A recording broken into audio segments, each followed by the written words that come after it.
નમસ્કાર વિદ્યાર્થી મિત્રો, એમજે ટ્યુશન ક્લાસીસમાં ફરીથી તમારા બધાનું હાર્દિક સ્વાગત છે. આજે આપણે ધોરણ 12 અને આંકડાશાસ્ત્ર વિશે ભાગ પહેલો, જેનો ચેપ્ટર નંબર 3 અને એનું ઉદાહરણ નંબર 21 વિશે ચર્ચા કરવાના છે. આની પહેલાના વિડીયોની અંદર આપણે ઉદાહરણ નંબર 20 સુધી ચર્ચા કરી ચૂક્યા છીએ. જો એ વિડીયો ના જોયો તો જોઈ લેજો. તો ઉદાહરણ નંબર 21 માં આપણને શું કીધું છે જોઈએ. આ તમારા માટે મોસ્ટ આઈએમપી ઉદાહરણ છે.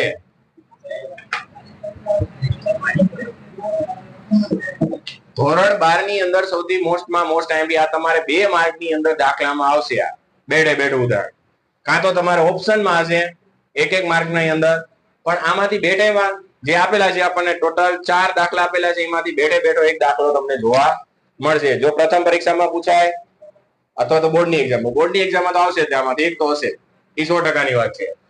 પણ અહીંયા તમને જો આપેલું છે પેલું, એમાં પેલું આપણને શું કીધું છે, જો byx બરાબર કેટલા આપેલા છે 0.85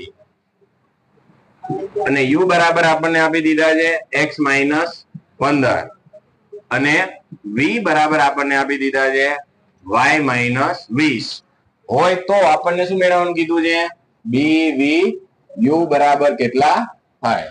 હવે બધાનું અહીંયા ધ્યાન, હાલે 2 મિનિટ. તો આની અંદર તમને કઈ કઈ વસ્તુ આપેલી છે, આ byx એટલે b થાય, આને તમે byx કહી શકો અથવા તો bxy કહી શકો, કાઈ ફેર પડે નહીં. પણ તમારે આગળ એક મેં સૂત્ર, અહીંયા આપણે આના બરાબરનું સૂત્ર શું લખી શકીએ, byx બરાબર bvu ગુણ્યા શું આવશે, cy ના છેદમાં cx. આ સૂત્ર છે.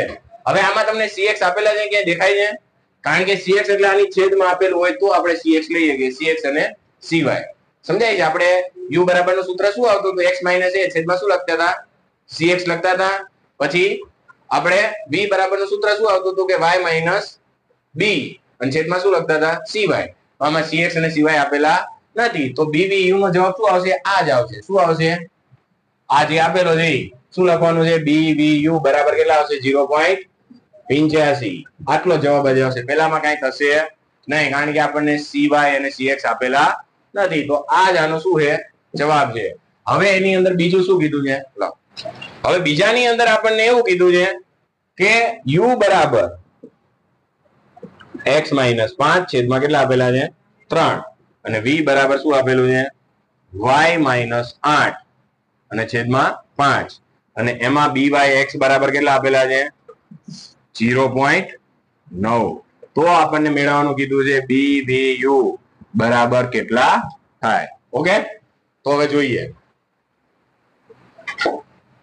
હવે અહીંયા છે, આમાં તો બધાને ખબર પડી ગઈ cy ને cx નહોતા આપેલા, એટલા માટે આપણે જે byx બરાબર શું થાય bvu, એટલે એનો જવાબ અને આનો જવાબ બંને શું આવે, સેમ.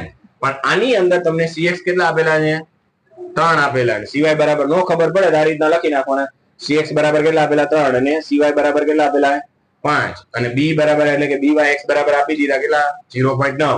તો અહીંયા સૂત્ર મૂકવાનું કે byx બરાબર bvu ગુણ્યા શું આવશે, cy ના છેદમાં cx.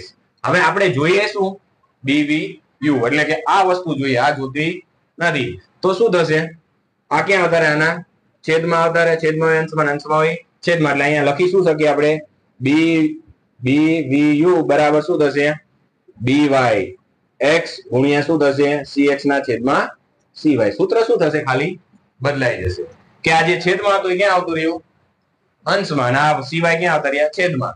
ખબર પડી બધા? જુઓ હવે આપણને આના બરાબર byx બરાબર કેટલા આપેલા છે 0.9 અને cx બરાબર કેટલા આપેલા છે 3 અને cy બરાબર કેટલા આપેલા છે 5. તો કેટલા આવશે ભાઈ 0.9 ગુણ્યા 3 ભાગ્યા 5. તો આપણને buv બરાબર કેટલા મળશે, bvu બરાબર મળશે 0.54. તો હવે આની અંદર કોઈને કઈ પ્રશ્ન છે, સૂત્ર આવડવું જોઈએ. હવે બધામાં આ સૂત્ર યુઝ કરવાનું. કયું, bvu બરાબર શું થશે by ના છેદમાં byx ગુણ્યા શું થશે cx ના છેદમાં cy. આ સૂત્ર યુઝ કરવાનું. હવે તમારે આ લખવાની જરૂર નથી, ડાયરેક્ટ કયું મૂકી દેવાનું કે b, કારણ કે બધાની અંદર 4 ની અંદર તમને મેળવવાનું શું કીધું છે bvu, એના બરાબરનું આ સૂત્ર મૂકવાનું કે byx ગુણ્યા શું થશે cx ના છેદમાં સિવાય. તમારે બોર્ડની એક્ઝામમાં ડાયરેક્ટ આ જ સૂત્ર મૂકવાનું છે. આ તો મેં તમને સમજાવવા માટે કે કઈ રીતના આવ્યું એટલા માટે હવે હું ડાયરેક્ટ આ જ સૂત્ર મૂકીશ. સમજાણું બધાને? કોઈને કઈ પ્રશ્ન છે? ઓકે, આટલું લખી નાખો. પછી આપણે ત્રીજું અને ચોથું જોઈએ છેલ્લે. હવે એનો ત્રીજો દાખલાની અંદર રકમની અંદર શું કીધું છે આપણને કે u બરાબર 10 ગુણ્યા x માઇનસ 4.5 અને v બરાબર શું આપેલું છે y માઇનસ 50/10 અને byx બરાબર શું આપેલું 0.25. હવે અહીંયા આપણે cx અને cy કેટલા આપેલા એ જોવાનું છે.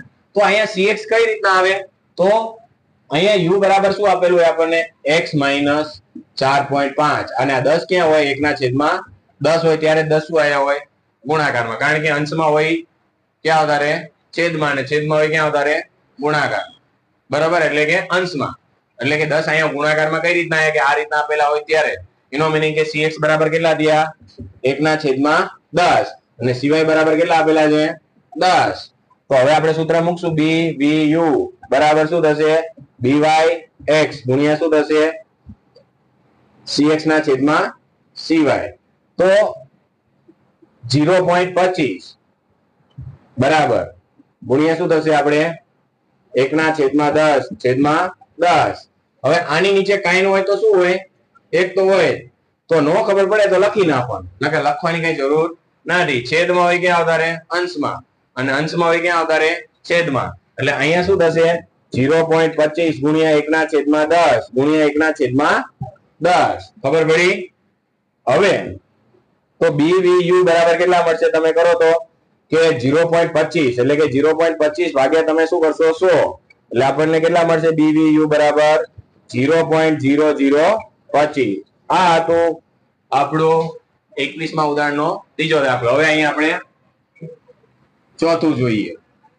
તો ચોથામાં શું કીધું છે કે u બરાબર કેટલા આપેલા અહીંયા કે 5 ગુણ્યા x માઇનસ 40 અને v બરાબર 2 ગુણ્યા શું આપેલું છે y માઇનસ 18 અને byx બરાબર કેટલા આપેલા છે 1.6. તો આપણને bvu ની કિંમત મેળવવાની કીધી છે. તો અહીંયા આપણે જે રીતના કર્યું એ જ વસ્તુ અહીંયા લાગુ પડે છે. અહીંયા 10 ની જગ્યાએ 10 હતા અહીંયા ગુણાકારમાં અહીંયા કેટલા આપેલા છે 5. તો આનો મીનિંગ કે cx બરાબર કેટલા હોય 1/5 અને અહીંયા કેટલા હોય cy બરાબર 1/2. ખબર પડી બધાને? હવે તો cy બરાબર 1/2. તો આપણું સૂત્ર મૂકી દેવાનું bvu બરાબર byx ગુણ્યા cx/cy. તો 1.6 ગુણ્યા કેટલા કરશું 1/5 અને એના છેદમાં શું આવશે 1/2. હવે એના બરાબર 1.6 ગુણ્યા શું કરશું 1/5 ગુણ્યા શું થશે 2/1 કારણ કે અંશમાં હોય છેદમાં હોય અંશમાં. તો 1.6 ગુણ્યા 2 કરો એટલે કેટલા થશે 3.2 ભાગ્યા કેટલા કરશો તમે 5. તો કેટલો જવાબ મળે છે bvu બરાબર 0.64. તો આ હતું આપણું ઉદાહરણ નંબર 21.